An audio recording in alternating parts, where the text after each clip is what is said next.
Hi everyone, I'm Melissa. I'll tell you a little bit about myself in a minute, but I want to start by just saying this is a very informal session. If you have questions as I go, please stop me, interrupt. You're not going to upset me. Today, what I want to talk with you about is high sensitivity and sensory processing disorder. You may have heard these words, but we're going to really kind of get into what they mean, what might be going on with you or your kids. But before I start, can everybody maybe just tell me how old your children are, just so I have an idea of what we're talking about today? My daughter is 9-year-old. 9. 5, okay. 7. 7, great. Devin is 11. 11. Yeah. I have 7 and 10. 7 and 10. Okay, so we're in like the middle elementary to late elementary age. Perfect. Okay, so today I'm going to walk you through a couple of different pieces. Some of it might get a little heady and confusing, so like I said, stop me at any point if you have any questions. I want to start, hi, come on in. We just started. Can you tell me how old your children are before we dive in too deep? He's 7. 7, okay, great, thank you.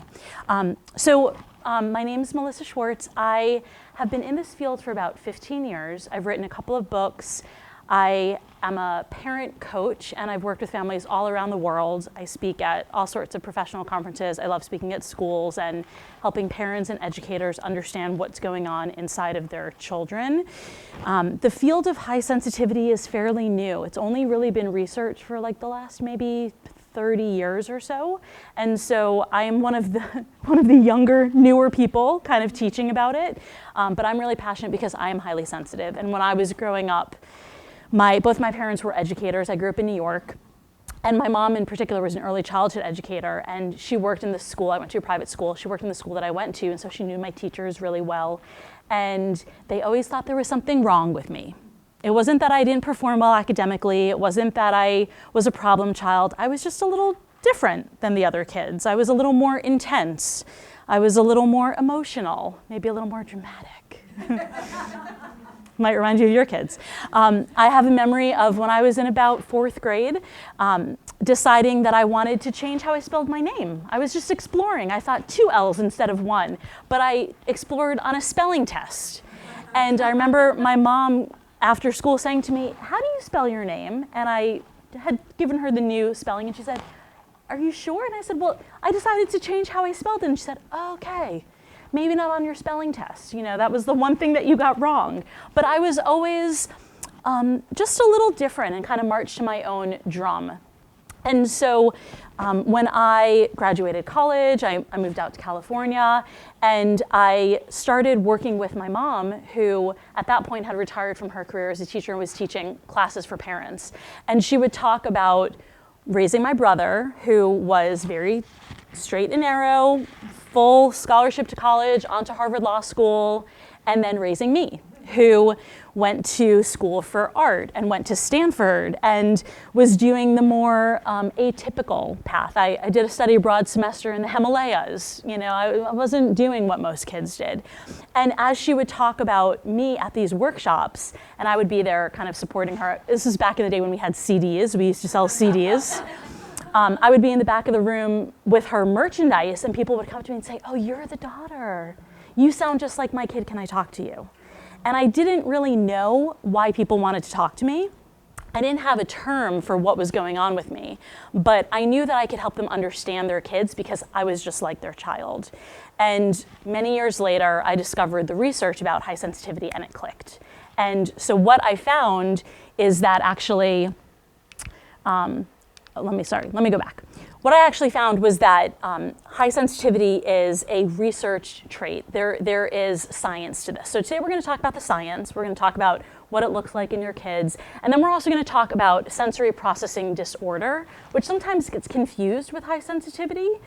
Your child might have a diagnosis, and if they do, we're going to talk about where there might be some overlap. So I just kind of want to give you a roadmap of where we're going to be today. We're going to talk about high sensitivity, which in the scientific world is called sensory processing sensitivity. We're going to talk about sensory processing disorder, where they overlap and where they're different.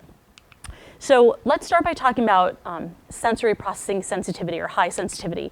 I love to use the example of I used to talk about a Porsche and a Prius, but I didn't want to get sued, and I actually wrote a book about this. So these are the characters from my book. So in here, I talk about a race car and a van as sort of like the high needs vehicle and the really easygoing vehicle, right? Highly sensitive people are like a Porsche or a race car. We are high needs, but we're also high performance when all of our needs are met. So if any of you have like a weekend car, you know that car needs certain maintenance. It needs frequent oil changes. It wants to be clean and shiny. It cares how it looks. And if you give it all of those needs, it's the most fun car to drive. But what happens is most of us, when we have children, we want the performance of a race car and the maintenance of a van, right? And if you have a child who's like me, and then you have a child who's like my older brother, who is like a van, you might be servicing or maintaining both of your kids in the same way. And if that happens, chances are good that your race car is going to break down because all of their needs are not being met. And I will say, I am high needs. I'm high needs, I'm demanding, but when all of my needs are met, I am the best friend, the greatest listener, the most creative, thoughtful, intuitive, caring person that's around. And when my needs aren't met, I'm a little cranky. You know, I'm not that much fun to be with, but it's not because there's something wrong with me. It's just because my needs aren't being met. And as an adult, I've learned how to meet my needs. You know, your children, they're still young. Hi, welcome. How old are your kids? She's turning 9. Turning 9. Okay, super. So, you know, when we've got like 5, 7, 9, 11-year-olds are usually figuring out, but 11-year-olds are sort of a different ballpark. My daughter's 11. They enter a whole new stage where they're cranky for other reasons, right? But when they're little, they don't know how to meet their own needs yet. They really don't. And so if they're overstimulated when they get home from school, if they're hangry, if they're tired, if their favorite shirt isn't washed to be worn to school because that one's comfortable, not that one, even though they're the same shirt, then they're not going to perform the way that we want them to, and they're going to have breakdowns. Yeah? So let's just talk some of the science behind high sensitivity. This trait was first discovered by Carl Jung in the early 1900s. He's the one who first mentioned highly sensitive or high sensitivity. The trait of high sensitivity is genetic. So if you are your child's biological parent and your partner is their biological parent and they're highly sensitive, chances are pretty good that one of you is also highly sensitive. Every now and then it will skip a generation where it's a grandparent and it kind of like leapfrogs over a parent, but most of the time when I work with parents who have sensitive kids, they usually say to me, you know, I think I might be highly sensitive. I don't think I got this when I was a kid. I learned how to shut down my feelings to stay safe. You know, I was told that it didn't matter if I liked how the food looked, I had to eat it anyway. And parents start to discover that they may be highly sensitive too, but it's sort of been tamped down in them when they were growing up. I see some heads nodding like, yeah, this might sound like me.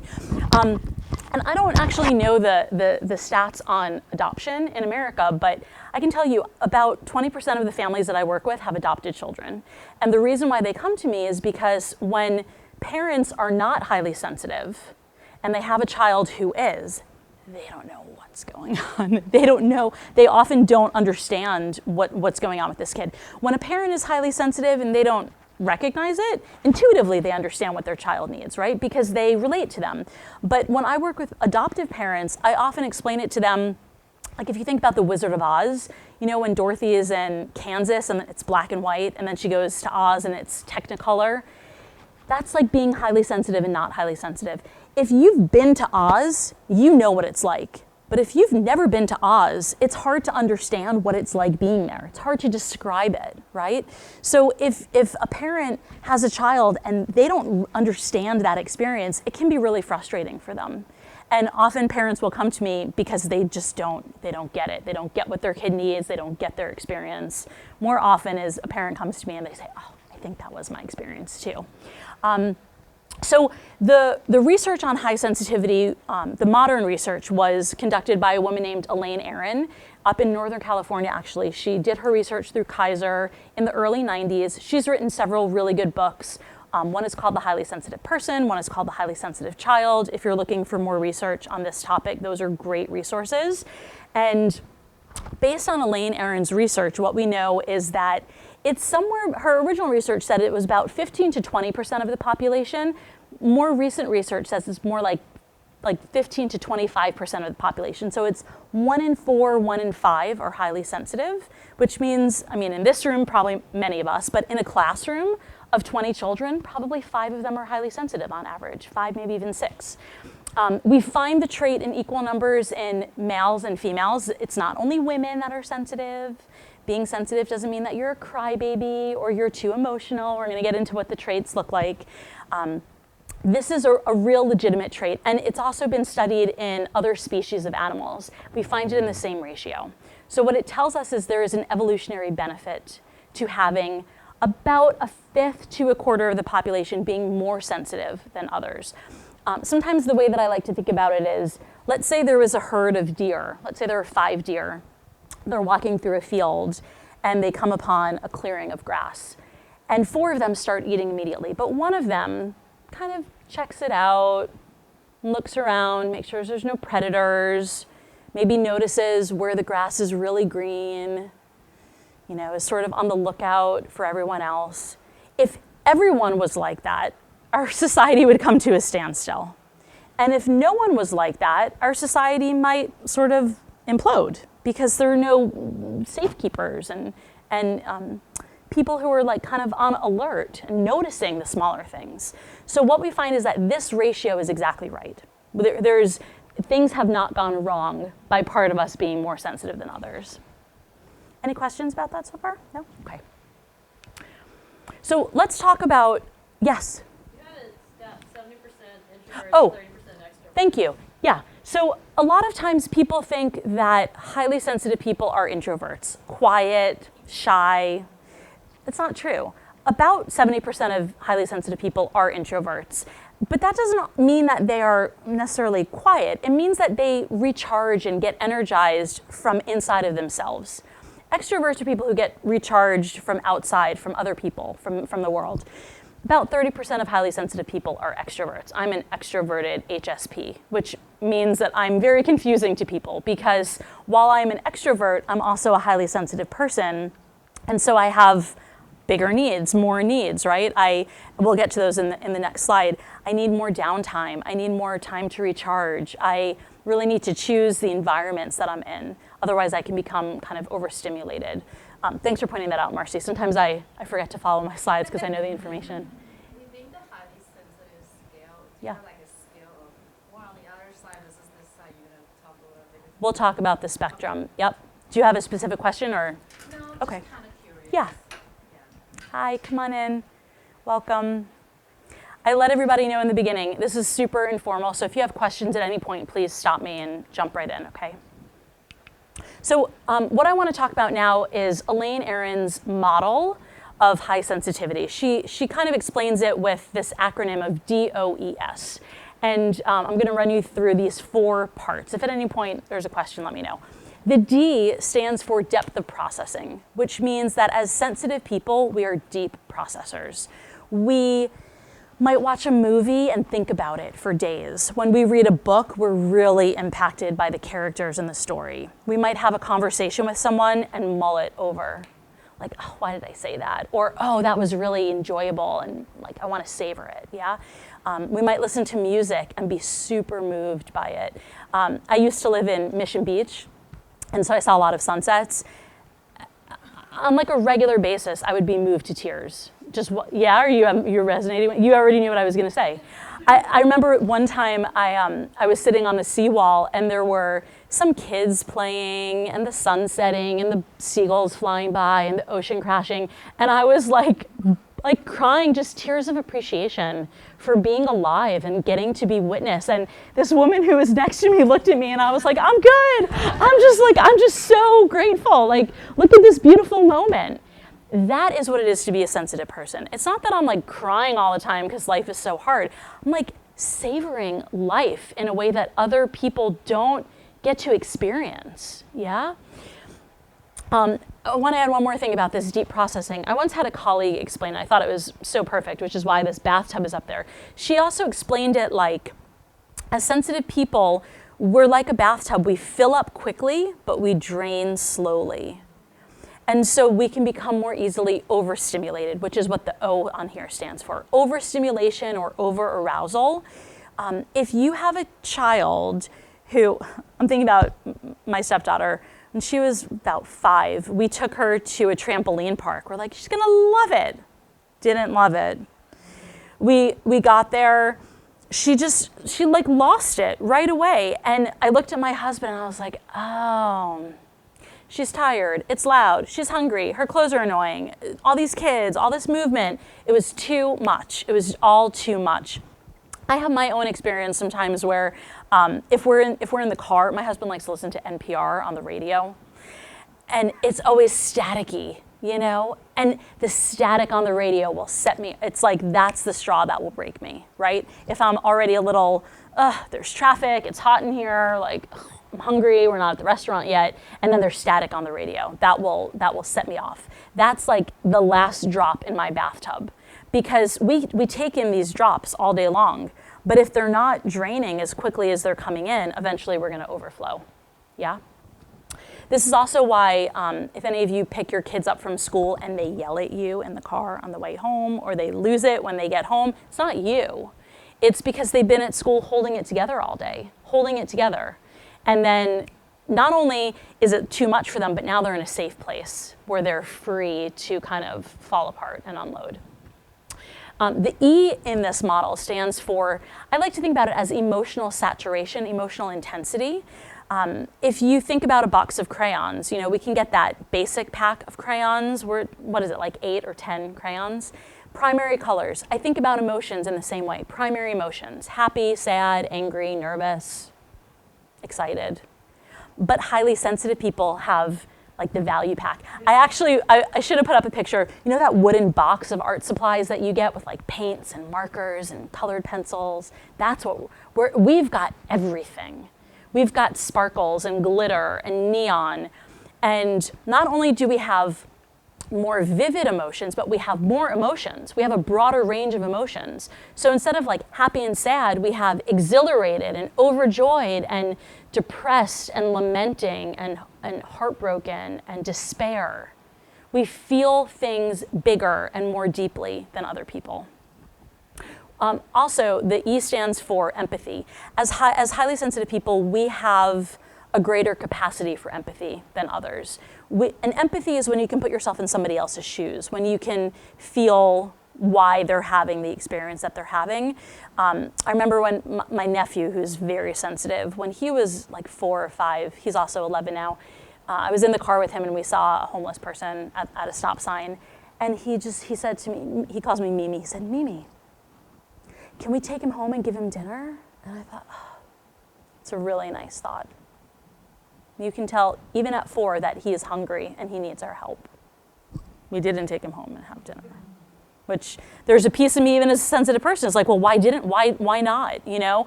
We have such a deep care. Sensitive people are also really connected to animals and nature, right? Like we care for the planet, we care for the animals, sometimes to our detriment. So we also have to learn how to disassociate in a healthy way sometimes, because the world can feel really overwhelming for us and we can't save it all, and it's not our job. Our job is to figure out how to be of service in a way that feels good to us and is contributing to the world also, right? Which is a separate conversation.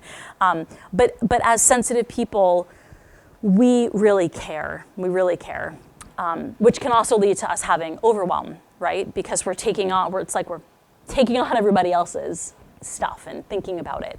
And the last piece of this is around sensing subtleties. So I put a dog with a dog whistle up here because my dog, when she hears things, I don't think twice about it. You know, we have chickens in our backyard and she's always on alert to make sure there's no predators out by the chickens in the middle of the night. I don't get upset with her when she jumps up and she listens. I know she hears things that I don't hear. But when your child tells you that something bothers them or their sock feels uncomfortable or there's something going on with them, sometimes we get annoyed, like, oh, you're making such a big deal about this. I heard that so much growing up. Why are you so sensitive? Why are you making such a big deal about this? Because I'm more tuned in. I'm just more tuned in. I don't know if any of you can hear that fan right now. As a kid, that would have driven me crazy in a class because I would be so focused on it. Or the lights, the fluorescent lights in classrooms, or somebody clicking their pen next to me. I didn't have ADHD, which we're going to talk about also just a little bit. But I was so tuned in to everything going on around me that I was often distracted. Even as an adult, I notice things. You know, I'll notice if your hair looks a little different, or if something smells really nice when I walk in the room. I notice all of that stuff. Yeah. Okay, so let's talk a little more about temperament, and this will answer your question about the spectrum, right? So this is a spectrum. Here in the middle is sort of the average, and over here is like way more than average, and down here is way less than average. People that are highly sensitive are like over here, right? And I'm not sure if any of you are, let me also pause. Are any of you educators or psychologists? Anybody work in the field of child development? No, okay, great. I always like to just kind of check in so I'm not kind of over speaking about things you know about. So when we talk about temperament, there are these different aspects, and these were coined by a couple of psychologists, child psychologists back in the early 1900s also. And the way that I like to think about temperament is, you know when you go to the eye doctor and the number one, number two, you get those lenses? I like to think about each of these aspects of temperament as a lens that all kind of stack, and then we look through them, and it helps me get inside of a child's experience. The way that each of these aspects of temperament falls on this spectrum tells me, it informs me about who a child is and how they're experiencing the world. This is almost, the way these lenses stack up is like the specs of their car, the specs of their engine. So when I work with a family, one of the first things that I'll ask them to do is I give them like a little temperament profile where I give you one of these spectrums and each of the aspects of temperament and ask you to mark where do you think your child falls on these spectrums? And where do you fall on these spectrums? And if you're married, I'm going to ask you to have your partner do it too, because the way that you're wired will inform the way that you experience your child. Yeah? So these different aspects of temperament help us understand the way a child naturally responds to life. Often we confuse temperament and personality. We'll say, you know, they have a sensitive personality. No, they have a sensitive temperament.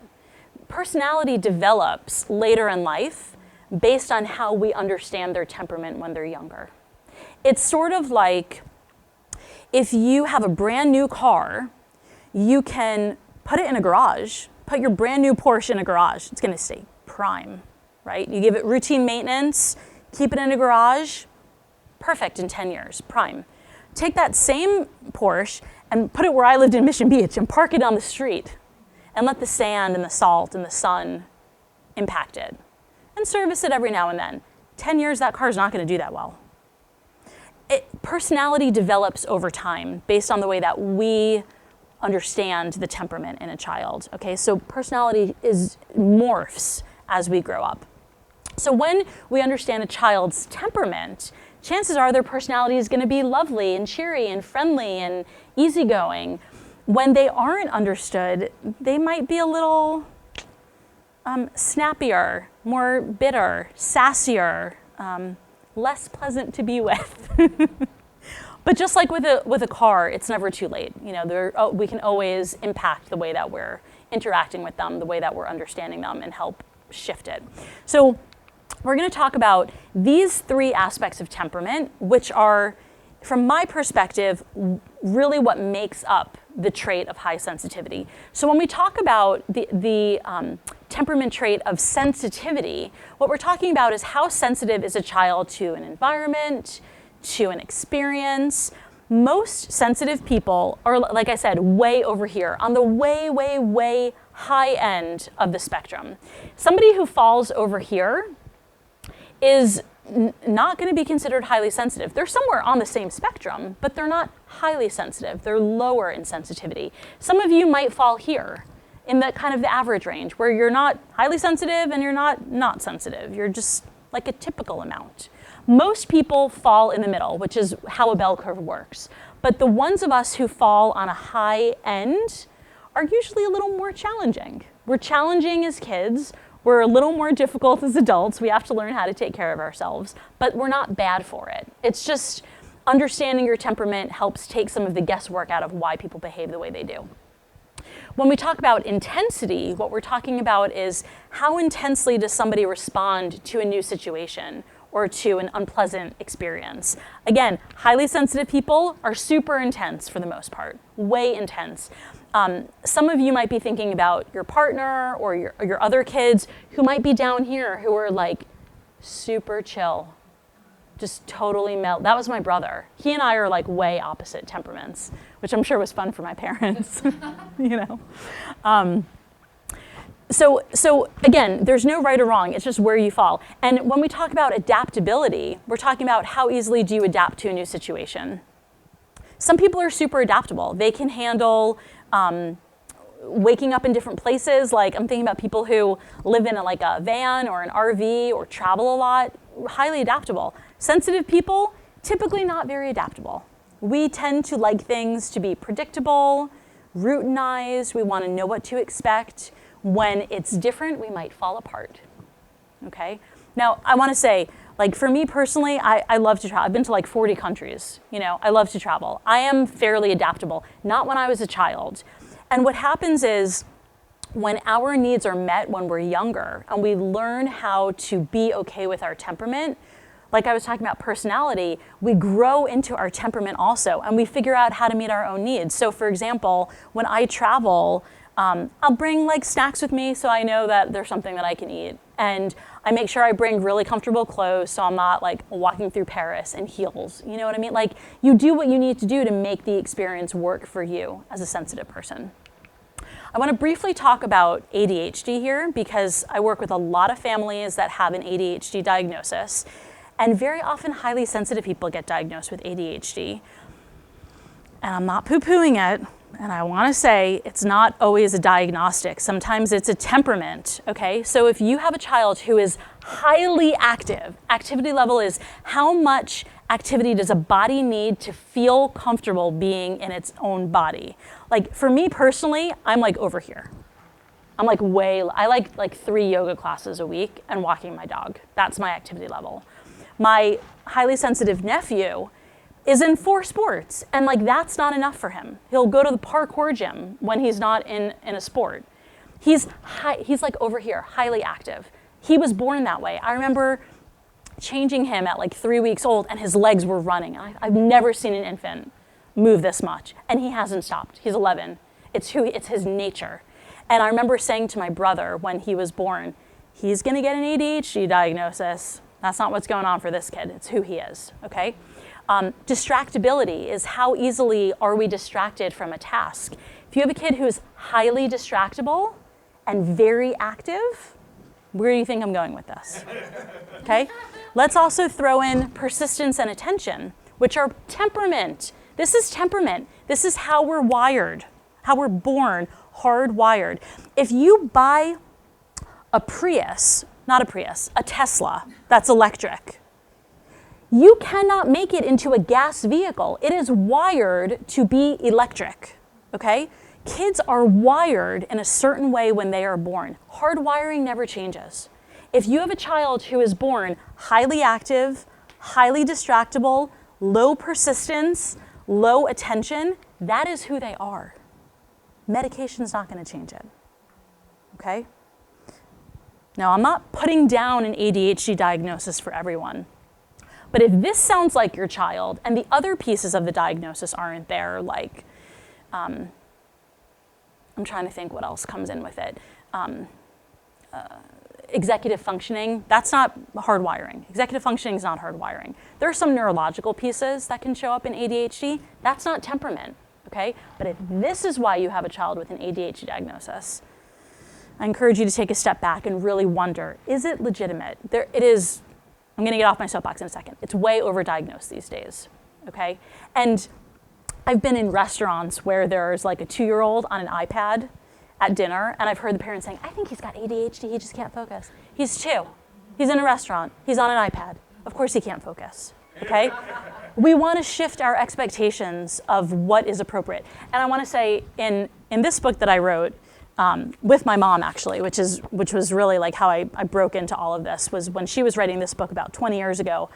I was reading it with her and I was like, that's not what I needed as a kid. Like, let me tell you what I needed. And so we wrote this together. But in here we talk about ages and stages of development and what's normal and typical for kids as they're developing. What's appropriate for the toddler years? What's appropriate in the school age years? Your 7-year-old shouldn't be able to do their homework on their own right now. It's an unrealistic expectation, okay? Sometimes we have these really high expectations of what's appropriate for their behavior.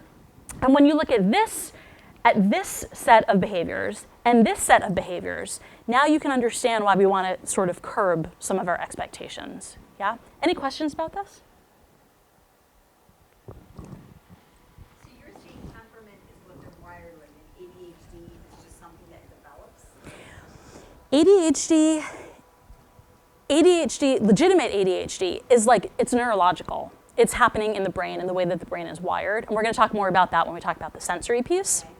But if it's not happening neurologically and it's based on wiring and temperament, it likely isn't ADHD. It's likely just a more challenging temperament type that needs more support, more understanding, more routines, more boundaries. So how do you really treat them differently then? Well, The diagnosis is this or that, but really yeah. the treatment is the same. I would say the treatment would be different. With legitimate ADHD, medication can be helpful. With hardwired, look like ADHD, what they really need are behavioral changes on our part, where we help them create routines, where we help understand their needs, what's distractible about it, how do we help them focus on their work, or do we change their assignment so that they can focus better. A lot of kids with ADHD and highly sensitive kids too, who are strong-willed, like I have a memory, so I grew up in New York where we had state testing, and I was always a great reader. And again, my mom worked in my school, so she knew I couldn't get away with anything. And my teacher went up to her and was like, Melissa didn't answer the questions on the reading comprehension test today. And my mom said to me, like, why didn't you answer the questions? I was like third, fourth grade. I said, I wasn't interested in the story. I didn't want to answer them. I just didn't care. I didn't care. But now, as an adult, I read like the headiest, most complex books about neurology because I'm fascinated by the brain. I'm interested now. I didn't care about that story as a kid, so I wasn't going to do it. So we have to understand what game these kids are playing and help them live a life that honors who they are, instead of trying to make them fit into this box. I want to also say, I didn't tell you guys this before you came. This talk is not for everyone because there are a lot of parents. I speak at a lot of private schools in San Diego. The more successful parents are, the less they want to hear what I have to say a lot of the time. You know? Like, people who, like my brother, who were on the straight and narrow and did everything right, and my nephews go to Francis Parker, they don't want to hear this. They want my nephews to play the game. They want them to be on the straight and narrow to Harvard or Stanford. But that's not who those kids are, you know? They might be more like me, where they march to their own beat and they're taking a different path. And as a parent, it's not easy to love them exactly as they are because we have our own hopes and dreams for what their life is gonna look like based on our life and our expectations when we have them. So some of this is about us being willing to set aside what we wanted for them so that they can really have the life that they wanted to have. And I also want to say that in my work, when I work with parents, I call myself a transformational parent coach. I don't just teach like discipline stuff. I help parents become who they're meant to be based on the child that they have. It's really my belief, and you might disagree with me, and that's totally okay, that as parents, we spiritually choose our children for them to come into our life, for us to grow and to be the guides for them, and that we're all perfectly matched. We're perfectly matched. And so if we have a kid who's forcing us to let go of some of our ego or our hopes and dreams, that's our work. That's not on them. you know? So that was kind of a heavy answer to your question about ADHD. Yeah, thank you. Yeah. Yeah. Yeah. And how the children feel from the peers, because they're Yeah. totally different with peers. Yeah. And it will affect their confidence. Totally. So I also want to say, yeah, our kids are growing up in a very different world than we grew up in. Very different. I'm not sure how old you all are. I'm assuming that we're all of similar age. I didn't have internet when I was growing up. Like when I tell my daughter that I didn't have a cell phone until I was in college, she's like, "What do you mean?" I'm like, "They didn't exist." Like I wasn't punished because I was like I had to wait. They did not exist, and I had a flip phone. I didn't even have a flip phone back then. I had that Nokia phone, you know, and I didn't get service anywhere. Like. So the world is very different now than it was then. You know, we didn't have the internet, we didn't have social media, we certainly didn't have cell phones or Apple Watches at like 8, 10, 11. So I want to say that it is even more challenging now for them with their peers than it was. And if you can create a home environment where they are safe to be who they are, and it's a safe place for them to land, they will learn how to be okay out in the world. And here's another piece that's really important. And I'm saying this to myself too, because even though I teach this stuff, I still go home and I'm a parent, and it's hard for me. When they bring us hard things, like I'm thinking about in my own family, she's talking to me about the girls who are mean and what they're wearing to school. She goes to public school, so it's what they're wearing to school. I really have to not be reactive and give her advice, which is what I want to do because I'm a problem solver. I want to fix it, you know. I don't want her to feel that way. And she actually said to me last week, I can't believe I'm telling all of you this, but she actually said to me last week, "Why do you talk me out of how I'm feeling?" I thought, oh God, it was like a knife in my heart. Because this is what I do. I work with kids also, and I'm like the sounding board for them. Like, tell me how you feel, let's talk about it. And I don't try to talk them out of it, but when it's my own, I want to rush her out of feeling sad and depressed and isolated and left out and the girls were mean to her because I don't want her to feel that way. But what she beautifully reminded me of was my job is just to be a sounding board for her. I almost think about it like when she brings me the hard stuff, it's like she's like pulling tissue paper out of a bag and like we're flattening it out together. And I'm like the table for her to flatten it out on. I'm the safe space where she can just talk about it. We don't have to fix it. I don't have to tell her how it was for me because it's different than it was for me. I just listen compassionately. That's where me being empathetic really comes in well, you know, because I can't change the world for her. And I also want to say, I'm doing a disservice to her if I like bubble wrap her and send her out into the world. I want to teach her how to be okay with how the world is, how to handle it, you know, how to not feel broken when the girls are really mean at school or the texts. Oh my God, the texts, you know. So, does that answer your question? Just be a good listener instead of give advice. A good listener and try not to give as much advice. And saying things like, "That sounds big for you. I'm glad that you shared it with me. Do you want to tell me anything else? I'm here to listen." Saying things that will be received by them as neutral, not as judgmental, because sometimes we want to say things like, "Oh, well, you sound sad," and they're thinking, "I'm not sad. I'm in despair. I'm hopeless. You know, I'm embarrassed. I'm inadequate." Like they're feeling bigger things, and so if we keep our language a little more general with them, they'll be more likely to share with us because they don't feel judged or misunderstood. So saying things like, "This seems really big for you. Do you want to tell me any more about it?" Or, "I'm so glad that you felt safe enough to share that with me. I'm always here to listen." And then bite your tongue. It's so hard. It's so hard. I'm with you. It is so hard. You know, and if you have a sassy one like I do, she'll remind you, be like, "Just listen to me. Like, don't fix it." I'm like, "Oh, sorry. Okay, let's try it again." And then I also say to her, "I'm not perfect. I'm doing the best that I can. Let's start over. you know? Being vulnerable with them and being imperfect gives them freedom to be imperfect too, you know?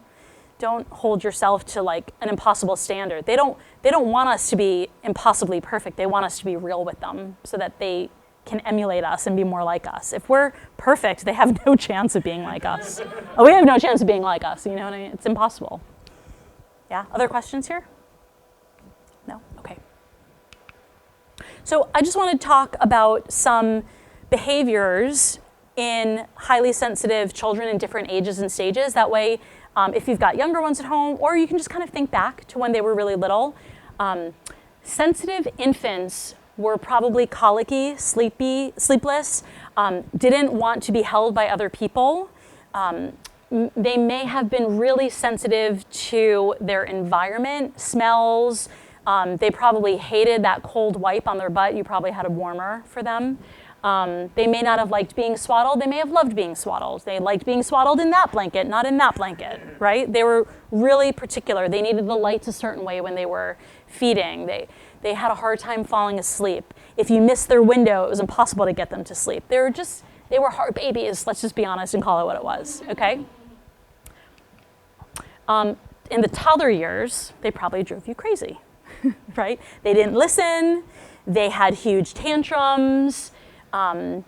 Sharing, waiting was very difficult for them.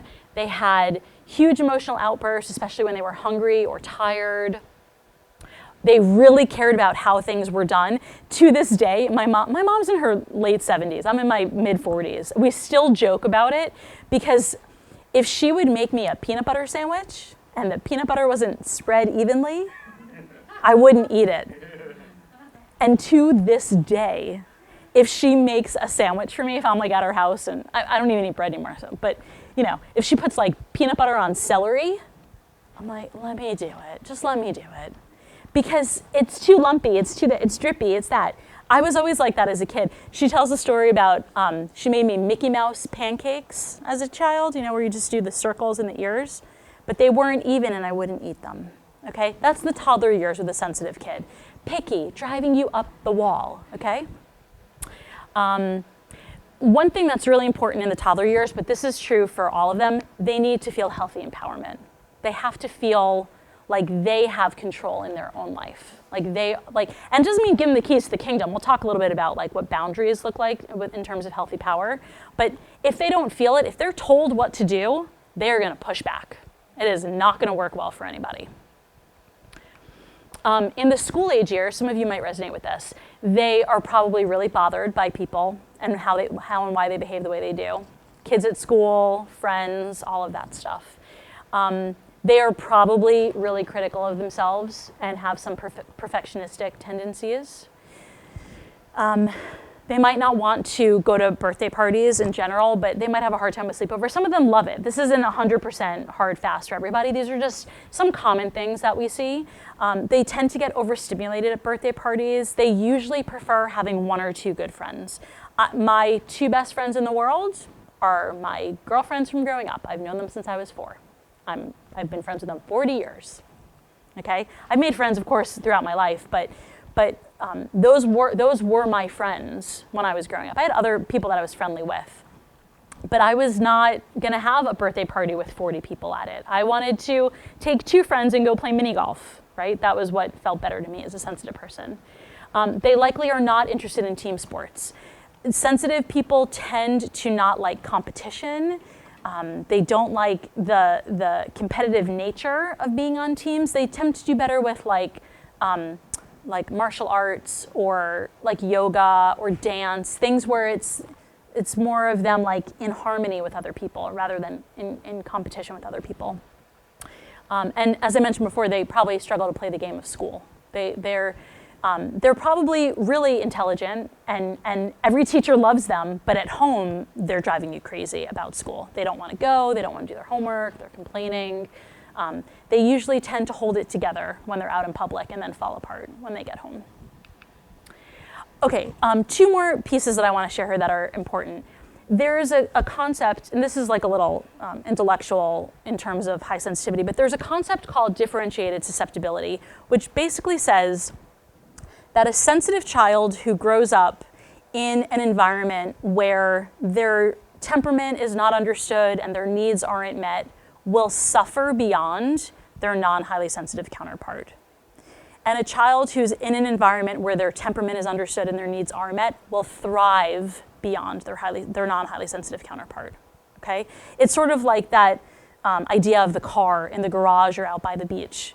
The way that we care for this child will really impact them in a big way. Now, whenever I share this, parents are always like, but my kid, I didn't know any of this, and now did I like ruin them? So I want to share this other concept, which is called vantage sensitivity. What this says is that highly sensitive people respond more, we're benefited more and we're more impacted by reparative and restorative experiences. So I don't know how they actually got this statistic, but what has been researched is that about 50% of people who are in therapy are highly sensitive, which it's like, highly sensitive people are 20 to 25% of the population, but we're 50% of the population in therapy, means a lot of sensitive people are in therapy because most of us grew up in adverse homes where our needs weren't met. Not because anything major went wrong, but because we just weren't understood. But those of us who choose to do therapy or work with a parent coach or go on a path of self-healing and introspection, we thrive. We are so easily impacted by the benefits of it. So if you're worried like, oh my God, I messed my kid up, please be gentle. First of all of you have very young children. Their brains are still very malleable. Like nothing has gone wrong. There is nothing that's unfixable. Like don't be hard on yourself. That is not my goal here. I'm sharing this because I want you to understand how important it is that we understand this stuff for these kids and that we give them what they need. And that if you do that, they're going to be on the fast track to success in their life. Okay? Questions about that? Oh, feel clear? So I just want to go through a list of behaviors. I kind of want to recap what we talked about with the DOES. And I'll share these slides if anybody wants them. Yeah? Quick question. Yeah. Do you have to have all four of those characteristics? Like, All four. Which two? Not the Overstimulation? Yeah, not the overstimulation. Okay. That's the one that's not. Yeah. The other two, the emotional ones. The deep processing and the emotional sensitivity. It's possible. Let me say this. The overstimulation is typically there, but it doesn't have to be problematic. Like because I'm an adult who cares for myself and is immersed in this work and has done a lot of therapy and all these other things, I'm really tuned in to when I start becoming overstimulated and I do something about it. It's very rare that I have like an adult tantrum these days. Even the examples I was sharing with you are extreme. You know, it's not like every time I get in the car, I'm like losing my mind over the radio. It happens every now and then, and usually I'm hangry. But those of us who don't reach overstimulation or overarousal really quickly have learned to take care of ourselves. So if you have the other pieces but not that, you could just be a really healthy, highly sensitive person, somebody who's like really tuned in. Yeah. Another question? Yeah. Because it's like some of them knit, but a lot of them doesn't apply. Yeah. So I'm just trying to figure out like how do we help them? It doesn't matter. Yeah. It's just, Yeah. So the way that we help them is by tuning into what resonates from this and then setting things up to honor that part of who they are. Yeah. The way that the research goes is what they say is there's actually a quiz that you can do online. It's like a true-false quiz. Maybe there's 30 statements. And what they say, I think, is if you answer 13 of them, you're highly sensitive, or if one is really, really, really true of who you are. Now, let me also say, none of this even matters because high sensitivity is not a diagnostic. This is a temperament type. It's like saying you have really blue eyes. Okay, great, now what? You know? Like, the only reason that any of this even matters is because it informs the way that we interact with that child and parent them. This is not, you're not getting a 504 or an IEP for this, you know? This is just like, okay, congratulations, you're a deeper feeler than other people, you're more empathetic. It's information to move to how to treat that person. Exactly, that's exactly it. That's exactly it. It's not like a diagnosis that you're going to take to the pharmacy or you're going to bring to the school and create like a different learning plan or anything like that. So these top four are what we talked about in the DOES, but then these are things that might show up. They're not always part of the high sensitivity. So Some highly sensitive people are empaths. Being an empath is different from having empathy. Having empathy is when you can put yourself in somebody else's shoes. You can understand what's going on for them. Being an empath is when you can actually feel other people's emotions. You can actually feel what's going on. I'm an empath. And as a kid, I had no idea. And I was totally overwhelmed because I was feeling my mom's stress, my dad's pressure. You know, I'd walk into a room and I was like, I'm getting back out of here because I could feel there was an argument that had just happened, you know? And for kids that are empaths, it can be really confusing because they think those are their emotions and they don't know where they're coming from, yeah? So not all sensitive people are empaths, but some of us are. And I want to say, there are upsides to all of this. This isn't all downsides. Like for me as an empath, when I work with a family and I work with a kid and they tell me about something, oh, I know exactly what's going on. I know exactly what's going on for them. Exactly. I don't even have to talk to mom and dad, and I know exactly how to help mom and dad turn things around with their kid. Or vice versa. A parent will share something with me about what, you know, a blow up that they had with their kid. I'm like, oh, okay, I get it. I put all the pieces together really quickly because I'm an empath. So this can come in really handy. In Costco, it can be a little overwhelming, you know? But in, you know, if you know how to kind of turn it on and turn it off and dial it up and down when you need, it can be a really wonderful tool. Some, not all, sensitive people are strong-willed or high-spirited, power seekers. That's also me. I've got all the bells. I'm like the Porsche with all the bells and whistles. Like, you know, like top of the line, every option, which is great when it's working, but when it's not, like a lot of things can go wrong. You know what I mean? Yeah, exactly. So the ones that are strong-willed or high-spirited, my mom tells a story when we do talks together about how when my brother was like 2 or 3, she would say to him, don't climb on the chair, and he wouldn't climb on the chair. And when I was 2 or 3 and she'd say, don't climb on the chair, I would look her in the eye while I did it. That's strong will. It's still who I am. You tell me not to do something, I'm going to figure out how. You know? Persistent. I'm super persistent, which in childhood, they called me, what's the word that we use? Like, I guess we say persistent. It's not coming to my mind right now, but in adulthood, or if we're healthy adults, we'll call it leadership qualities in a kid. That's a little CEO in training right there, you know? But stubborn, that's what we call them when they're little. We call them stubborn. They drive us crazy, but it's because we haven't set it up for them in a way that's gonna make it work for them. Some highly sensitive people have mild sensory stuff. So like pickiness with food, clothing, fabric, seams, tags, smells, lights that are too bright, things like that. We're going to talk more about that when we talk about the sensory piece in a little bit. But I'm talking mild stuff, right? They want the peanut butter spread in a particular way, that kind of stuff. Some sensitive kids might appear as like really shy or meek, or they might be really bossy and tell you exactly what to do. And they might vacillate. They might be shy in public and super bossy at home. Yeah. Huge emotions. That really, it's not may. They tend to have big emotions. That's just like the nature, right? We talked about that. They also have a tendency to kind of hang back and observe before they get involved in things. So a lot of times, especially when they're really younger, like the toddler years, but even in the school age years, you sign them up for soccer, they're going to sit on the side for the first 2 practices. They don't want to get involved. They're like, come on, go, go. Nope. They just want to observe. Part of being sensitive is, when we were talking about the deer and the clearing, we like to observe before we get engaged. It's part of our processing, right? It's not a bad thing. It helps us make a good choice. If you take your kid to a playground and there's like, I don't know, some crazy fire pole or monkey bar, they're gonna watch the other kids do it first and figure out how to do it before they go and do it. They're smart, they're taking care of themselves. You know, they're not rushing into things. These tend to be the kids who you don't have to worry about so much when they're teenagers about getting into the wrong cars. They're thinking it through, like, should I get in that car? What's gonna happen, okay? And the rest we've already sort of talked about. Any questions on this? I just want to talk quickly about the gifts, and then we're going to move on to the sensory piece.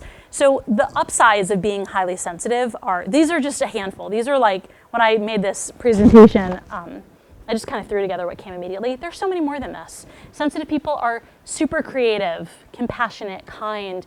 I don't want to overgeneralize, but they tend to be really intelligent, really, really sharp thinkers, savvy, sophisticated, more mature in the way that they're thinking about things, their worldview. Great at problem solving. Yeah. We're going to talk about sensory processing disorder. We're going to switch gears. Everybody take a breath here. Sensory processing disorder is actually a neurological disorder. This is something that will have a diagnostic. And in order to understand sensory processing disorder, I want to introduce you to 3 more senses. So we all know about sight, sound, taste, touch, and smell. And we always say we have 5 senses. We've got way more than 5. Way more than 5. Just like cats and dogs, they're tuned in ways that we aren't aware of. We are actually tuned in more ways than most of us know about. Has anybody heard about these senses? No? Ooh, this is going to be fun. Okay.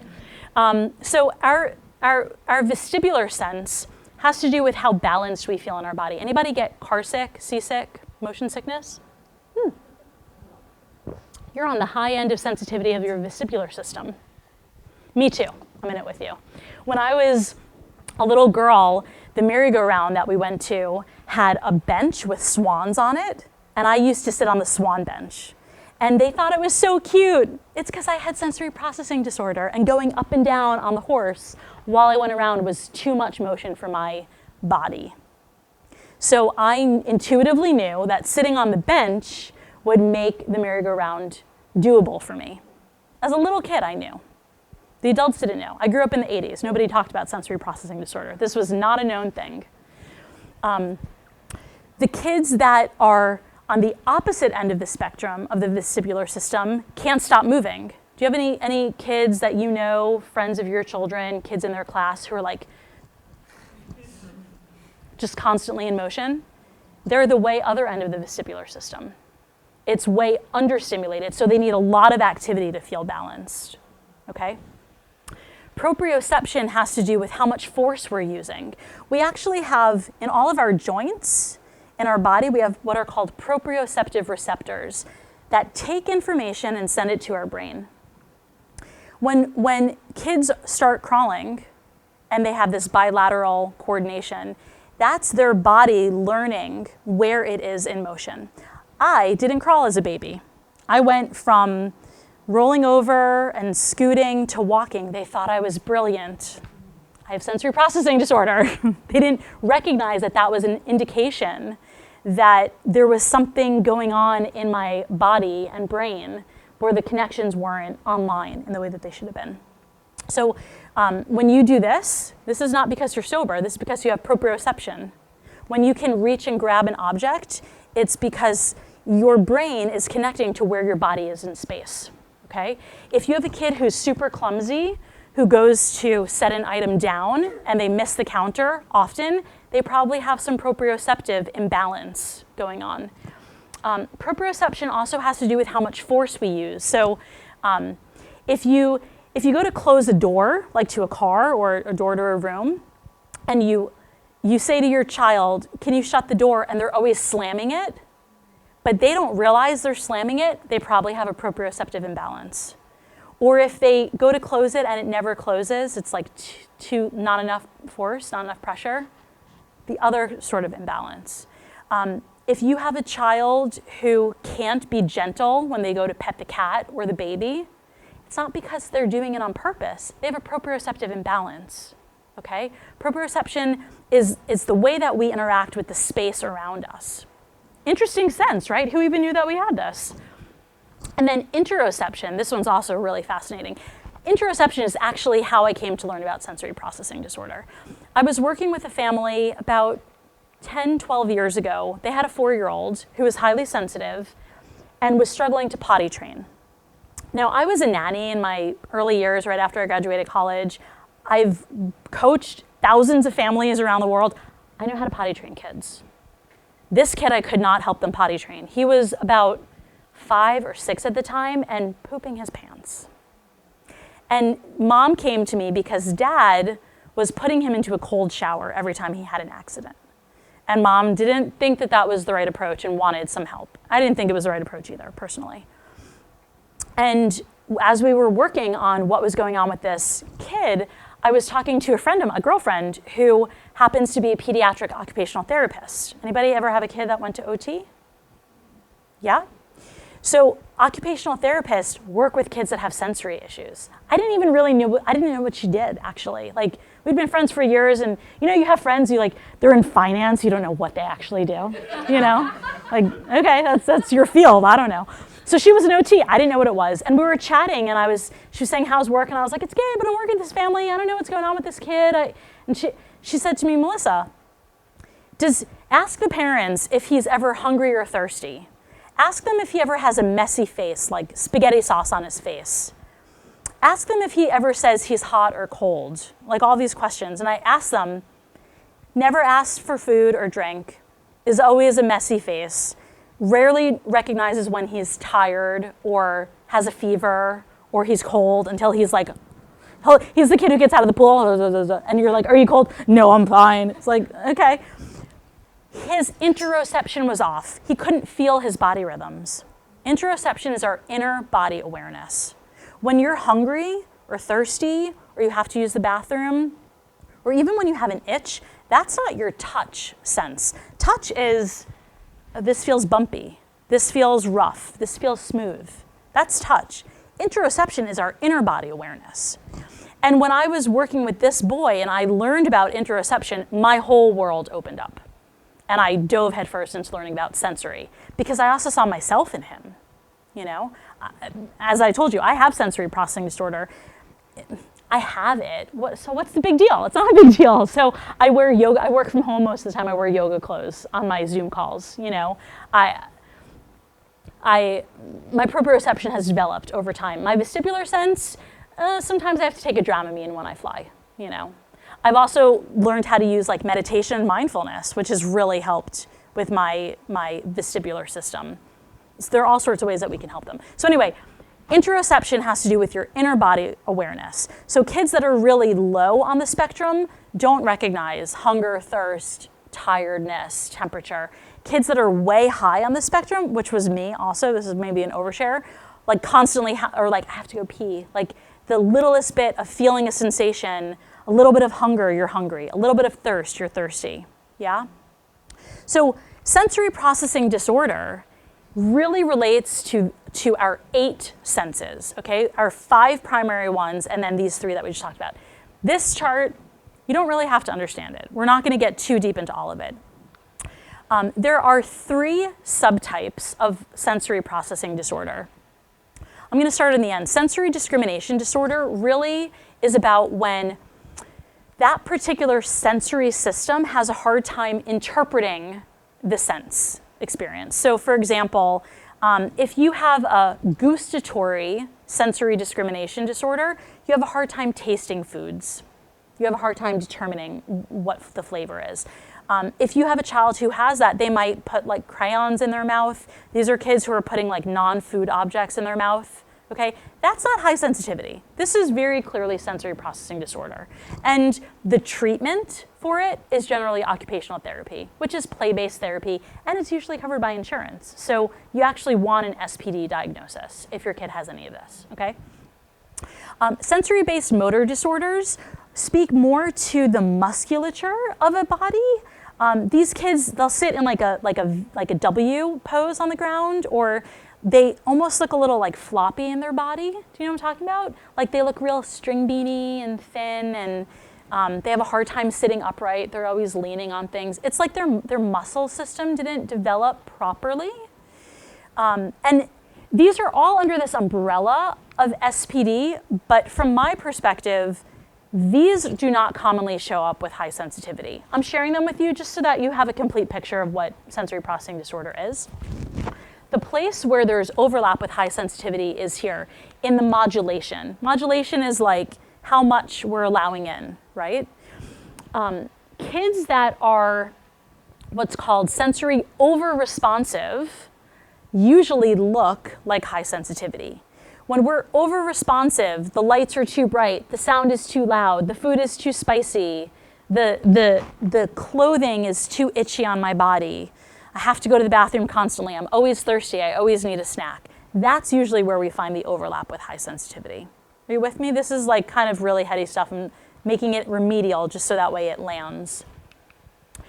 So some of the behaviors that we find with SPD are usually like, I think about like pendulum swings, like high highs and low lows, okay? So kids that have really high energy, like insatiable, or kids that have no energy at all, right? Some kids will have difficulty with gross and fine motor skills, handwriting, speech. Again, that's because if we go back to here, muscles haven't developed properly. And I know it sounds a little odd to say, but like muscle development is really linked to neurology, to our brains. I want to take a minute here and also say, sensory processing disorder can show up in highly sensitive kids or non-highly sensitive kids. So if you think, let's go back to the Porsche Prius example, or the van and the race car. If you got into a vehicle, race car or a van, and you went to turn on the air conditioning and the heat started blowing out, we would know that that was a wiring issue. Or if you went to turn the radio up a little bit and it got really loud, that's a wiring issue, right? You go to put on your blinker and it doesn't work. Wiring. That can happen in either vehicle. It has nothing to do with the hard wiring of the car necessarily. It has to do with the way that the car is actually wired. And it can happen later in life, although usually it's from the get-go. I gave this talk to, I speak at the California Occupational Therapy Conference every year, and I gave this talk a few years ago, and one of the women said, I developed sensory processing disorder after a traumatic brain injury in my 50s. And I was like, whoa, I never heard of that before. And I was like, wait, I want to talk to you after this is over. Like, I was fascinated because the sensory piece is happening in our brain. It's the way that our brain is wired. And so if your child has some processing differences, don't worry about it. It's not a big deal. We can help rewire it through occupational therapy. It really is not a big deal at all. And if you're an adult when you discover it, like I was, you can rewire it through things, like I said, like meditation and mindfulness. Even EMDR therapy can help to rewire the brain, so there are all sorts of ways to do it. We talked about these: low muscle tone, clumsiness. Resistance to certain activities. This can be a really big indicator. So if anybody have kids that don't want to bathe or brush their teeth? Part of it is their age. Sometimes it's a sensory thing. A lot of kids that have sensory issues don't like the feeling of being like wet and then drying off, or having their hair dripping. Brushing teeth is like a really big one with kids that have sensory issues. That's usually a way that I'm like, let's investigate this a little bit more. Is this landing with anybody and their kids, or not so much? I just want to check the pulse if we need to like really dive into any of this. Not really. The highly sensitive piece resonates more with most of you. Okay. It's good to understand how the kids are proud. Yes, absolutely. I agree.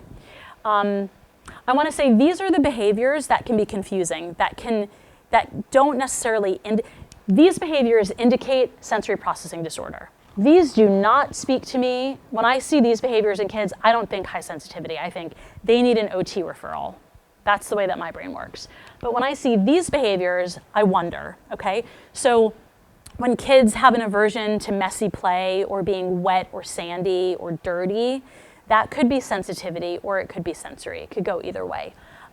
When they don't like loud noises or environments like a trampoline park or a noisy playground, like being out at recess, that could kind of go either way.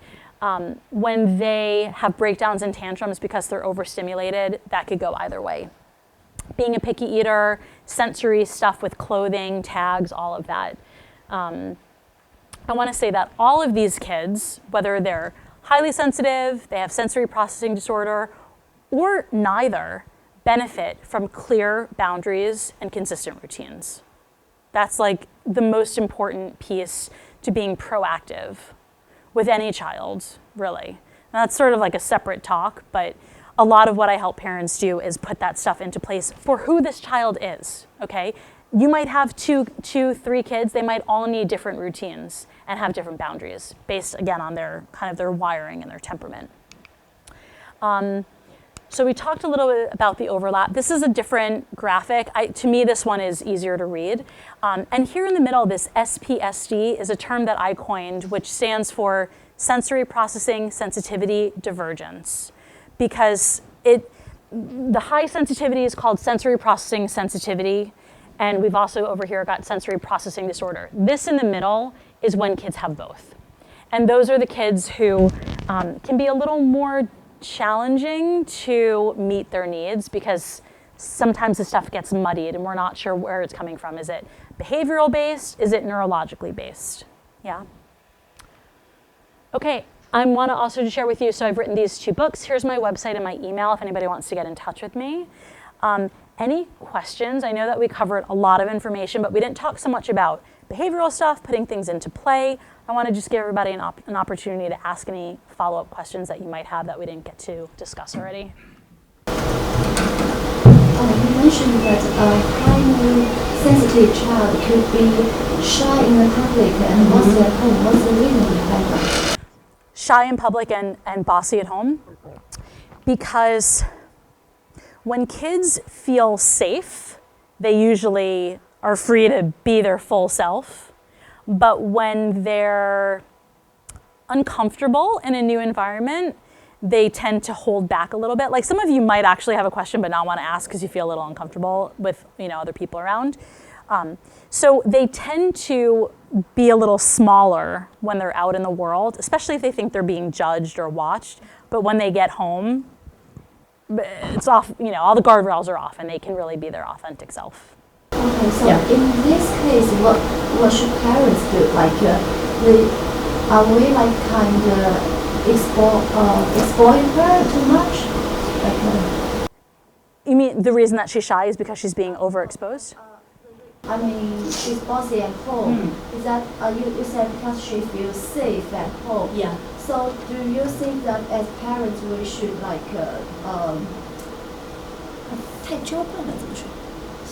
spoil? Do you think we spoil her too much so she's bossy at home? I don't think so. My personal opinion is a child can't feel too safe. Like a person can't feel too safe. Is your husband spoiling you if you can talk to him about anything?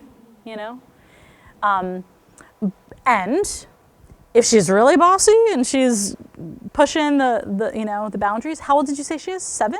She's 9. 9. You might want to have some clearer boundaries in place with her.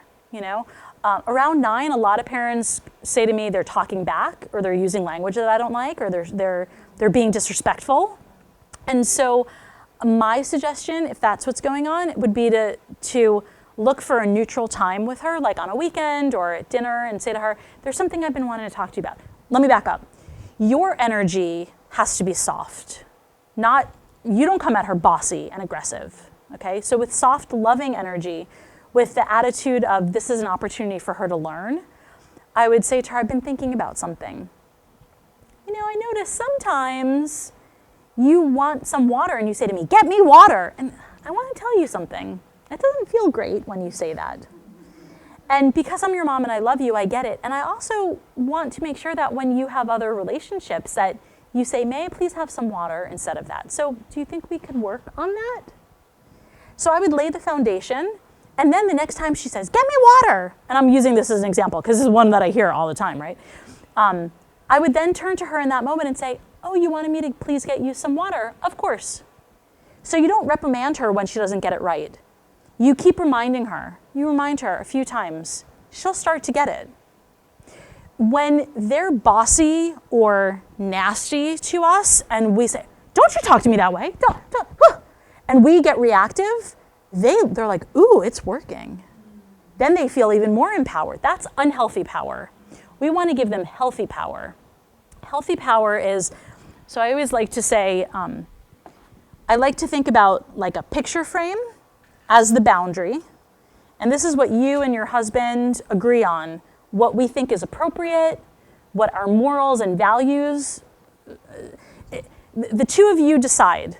And within that, she gets to have freedom. So she feels free, but she can't make a bad choice because she's inside of this frame. That's healthy power. Does that make sense? Yeah? Yeah.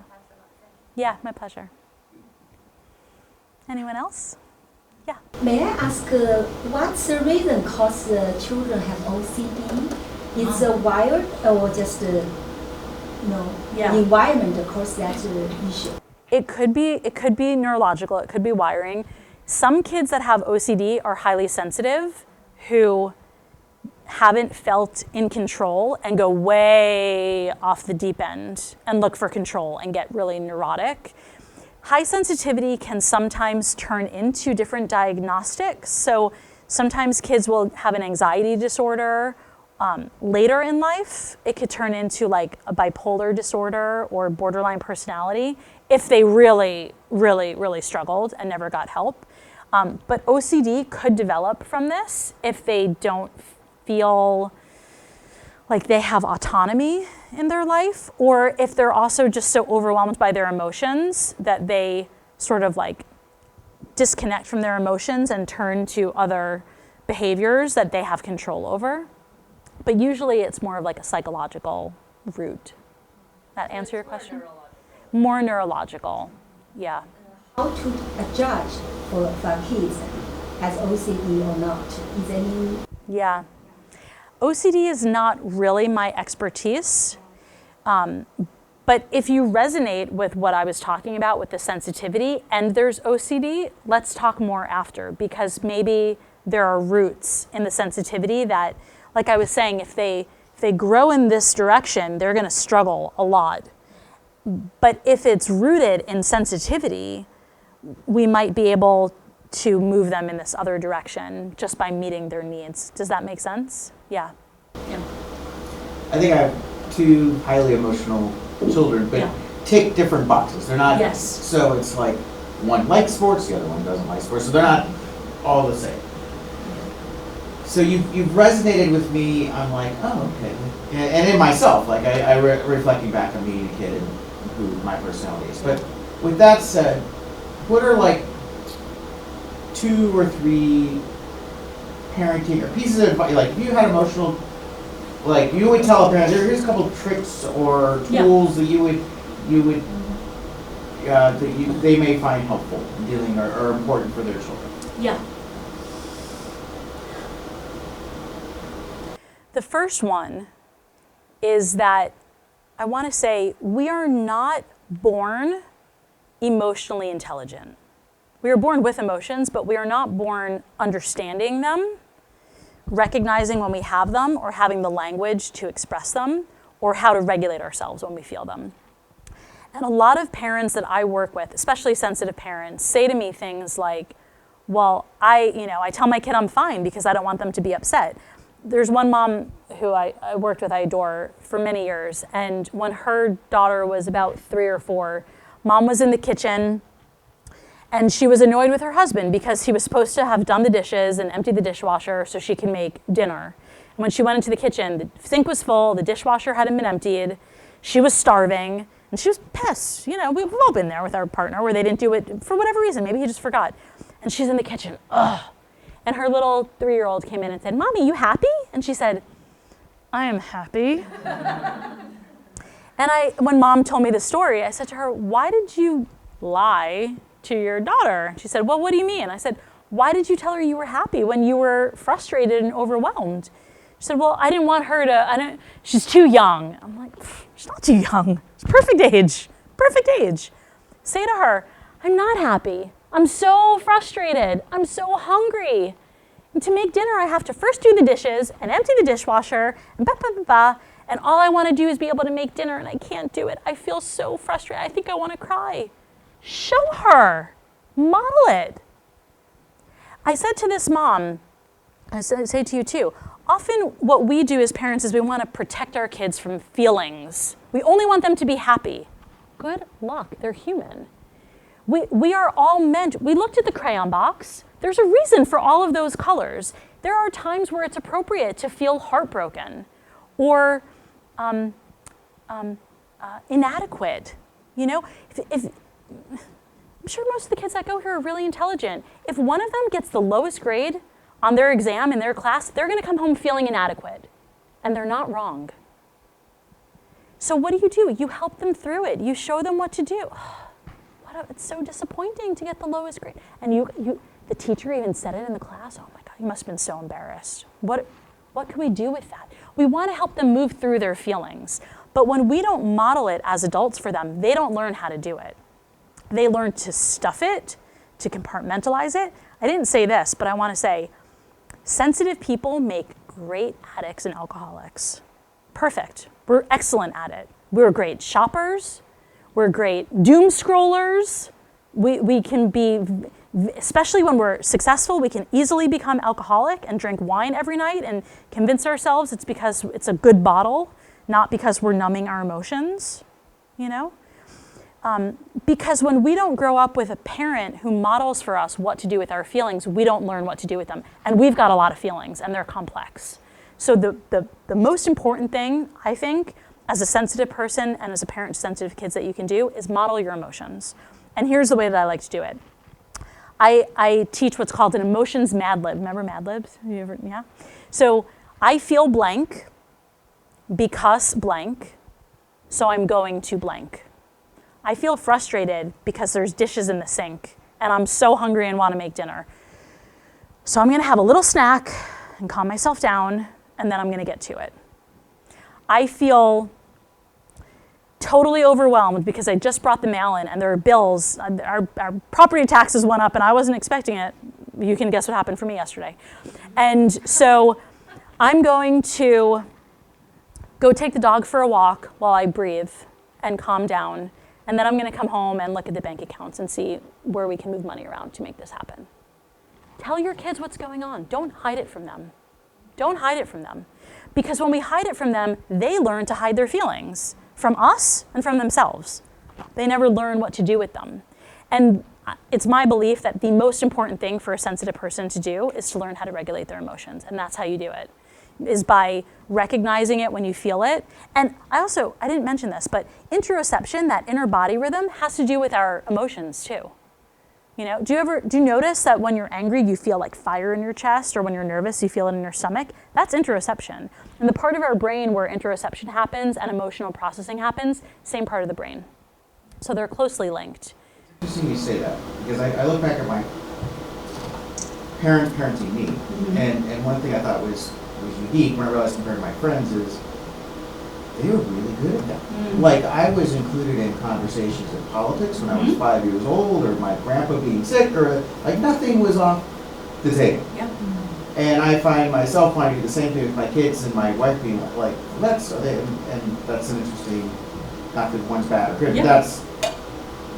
And it's conversation to have with her. You know, how old are your kids? They're 9 and 11? 12 and 11. 12 and 10. So it might be a good time to just say to your wife, again, like I was saying over here, in an off moment when it's non-emotional, you know, I learned something today, or I learned something last week, and I just want to share with you and get your take on it. What do you think about us doing this with our kids and having these conversations? Are you open to it? The other thing is I feel like where maybe I've been failing as my son is I know that my son has a particular issue with one particular other student in his class, and it's gone on for years. It is like a daily, like, we get a report.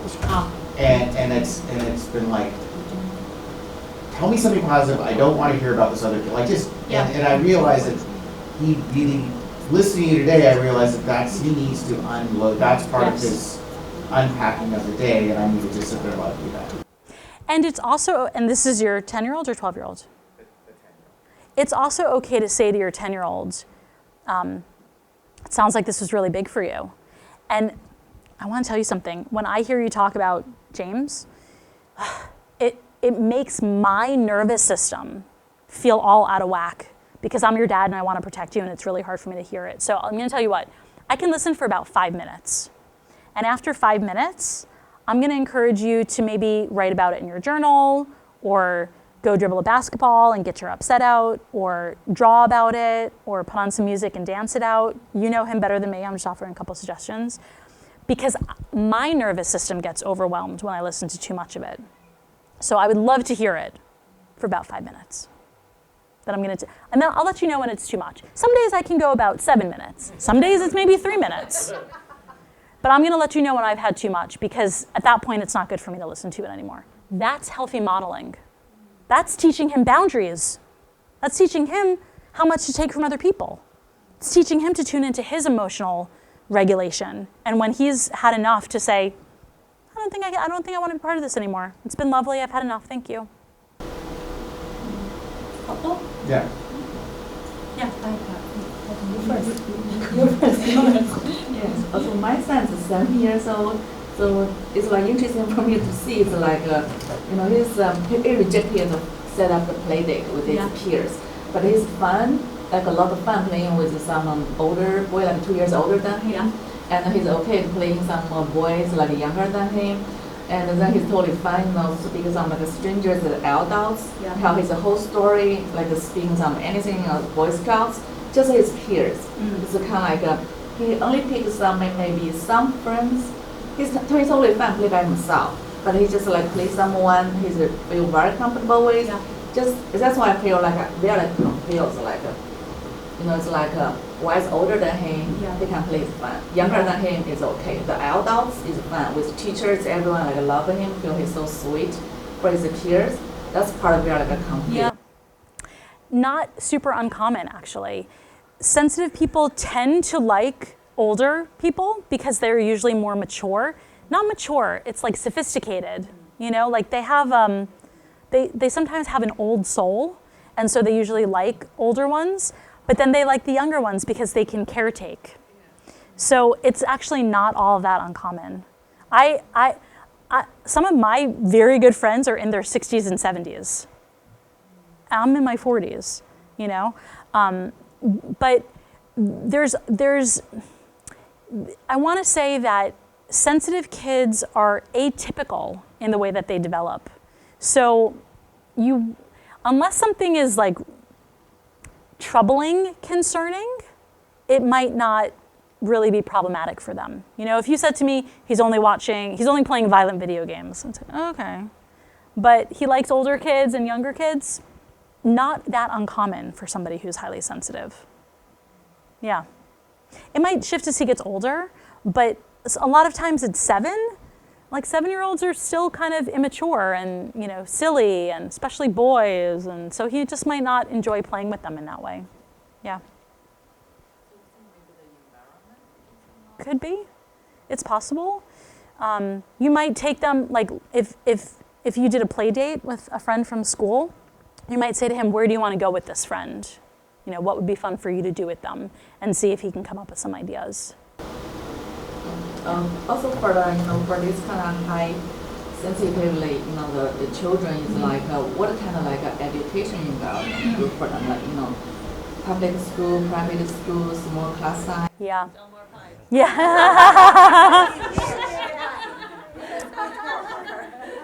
The most important piece. The most important piece is that they have a teacher who understands them. Yeah. Which is why I love speaking to teachers also. And I always, whenever I reach out to schools about giving this talk, I say, this is going to change the referrals to your office, because when parents understand this and they're doing stuff at home, and teachers understand this and they're using it in the class, these kids thrive. They're getting it from both sides. But usually parents don't know about it and teachers don't know about it. This is not taught in collegiate courses. That's why I speak at conferences where educators have to go for more education. Because there's no talk of high sensitivity when they talk about temperament in child development programs. I don't know why. Maybe it's just too new, the research is too new. But having a teacher who understands your child is the most important piece. A smaller classroom can be helpful for some kids. For other kids, they feel like the spotlight is on them. So it's not a one size fits all. The most important piece is the teacher. My daughter, she's 9. She's very bossy in the when she's playing with other people. And she always like judge other girls or boys' behavior. Say you shouldn't do that, you shouldn't do this. And because we set up a boundary for her when she was very little. So when she goes to other people's house, and the moms and dad always come to me and say, "Oh, your daughter she know where to go. She asks, she's polite, and she asks, like, can I go upstairs? Can I touch this? Can I help you? But she's like a young adult. Yeah. But in the school environment, she's like, oh, you should do this. You should do that. Yeah. You didn't ask me, so you should change. She didn't have a lot of friends. Yeah. So I wanna like tell her what to do. Like. Yeah, she's like the teacher's assistant who didn't ask for it. Yeah. So you might say to her, or you might speak with the teacher and say, you know, it's okay if you remind her that you're the teacher and that's not her role. She might need that reminder from the teacher, you know. Now I want to say sensitive kids can be really hair-triggered by criticism. So the way we deliver things is important. Again, this is the difference between like the Porsche and the Prius, you know. They both need gasoline, right? But one needs like high-test gasoline. So all kids receive feedback and criticism sometimes. It's the way that we give it to them that matters. With sensitive kids, it's these little shifts that are gonna make a big difference, okay? It's not big changes overall. So again, my suggestion is always for you to have calm energy. Not to be nervous when you talk to her, like, oh, she's gonna get so upset or I'm gonna hurt her feelings. Calm energy, look for the right time and say to her, there's something I've been wanting to talk to you about. Are you open to me sharing it with you? You know, I'm noticing that at school, you sometimes like to be the teacher, but the teacher is the teacher. And I'm wondering if maybe we could talk about why does it bother you so much, the way that other kids do things? Have a conversation with her about it, get curious. So often we tell them what to do and we don't get curious with them, you know? So some great phrases are, I was wondering, I was noticing, I was thinking about, I'm curious about, can you help me understand? Yeah, put them in your back pocket. Perfect phrases to start using. Yeah, yeah, because when we get curious with them, then they'll share with us. And also the other thing is like we carpool together. There are 3 girls in my car sometimes. And one is, I think she sometimes got negative energy in the daytime from her peers or something, and she releases it in a safe place, right? She finally has someone at all who can listen, or this girl's like always with her every day, so she like speak out all the negative energy. And I'm sensitive as well, right? I'm driving, so I was like, 5 minutes, but the drive is 8 minutes. Sometimes I want to push it back, but my husband warned me, she's not your daughter. Yeah, you shouldn't get involved into her education.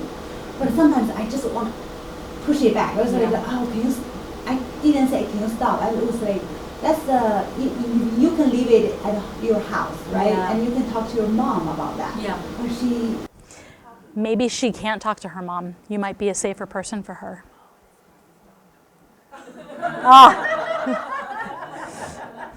Maybe there's something that she feels safe with you. My stepdaughter's good friend, she lives down the street from us. She comes to my house when nobody else is home just to talk to me. I'm like, I'm not your therapist. You know, I've got clients to go get on. Because she feels safe with me. Because I listen. Her house is chaotic. I know her family. It's chaotic. Of course she wants to come talk to me. You know, I'm safe.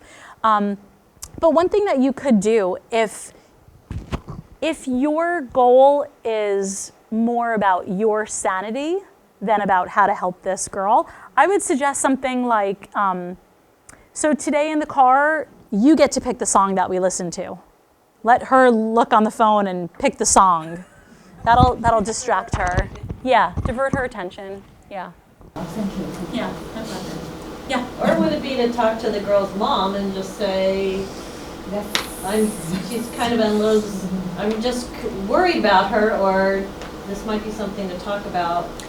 I want to say that as cautious as I am with how we approach kids, I'm more cautious with talking with other parents about their children, because sometimes they don't want to hear it. You know, the parents who come to these talks want to hear it from me. But if I was to go, because Marcy said, oh, this family has something going on, and I said, hey, come to this talk, if they don't want to be here, they don't want to hear it. So, I would use your discretion with talking to the family. And you might say, are you open to talking about something that I've noticed about your daughter, who's lovely and sweet and sensitive, and I wanted to share something? Sure, what? I noticed she likes to kind of unload her emotional stuff in the car with me. I'm wondering if she ever does that with you. Yeah, no, not really. Oh, interesting. Here's what I do with my daughter. Maybe you want to try. Are you open to suggestions? Are you open to suggestions? No, not really. Okay. Are you open to suggestion? Yeah, sure. Here's what I do with my daughter. Can I tell you about it? Maybe you want to try with her. I would wade very slowly. Very slowly, yeah. Anything else?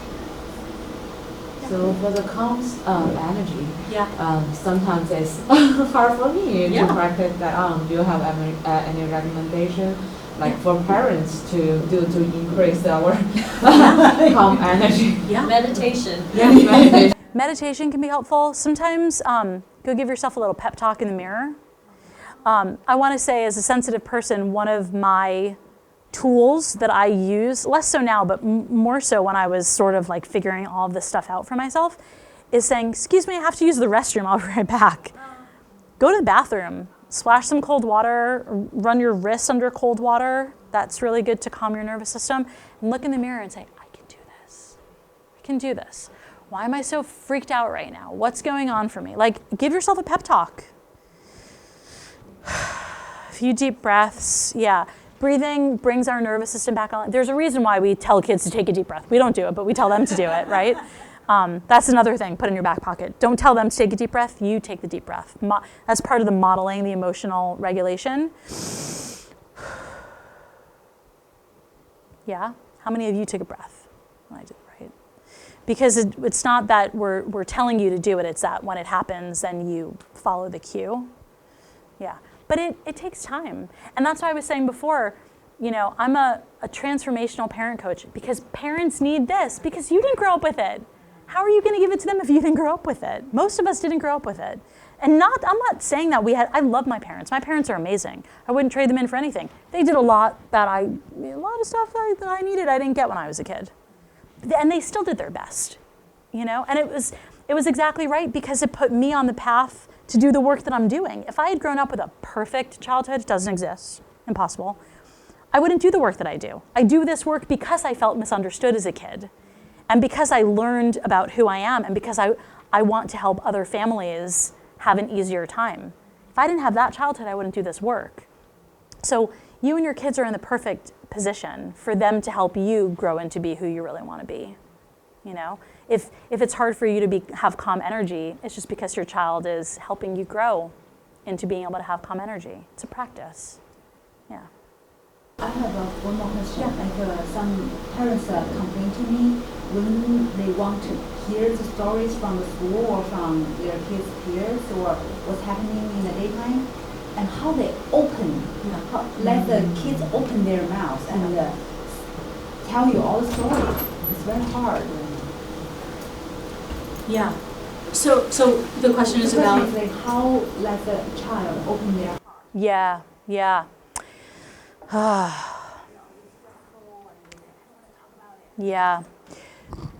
This might be an unpopular suggestion.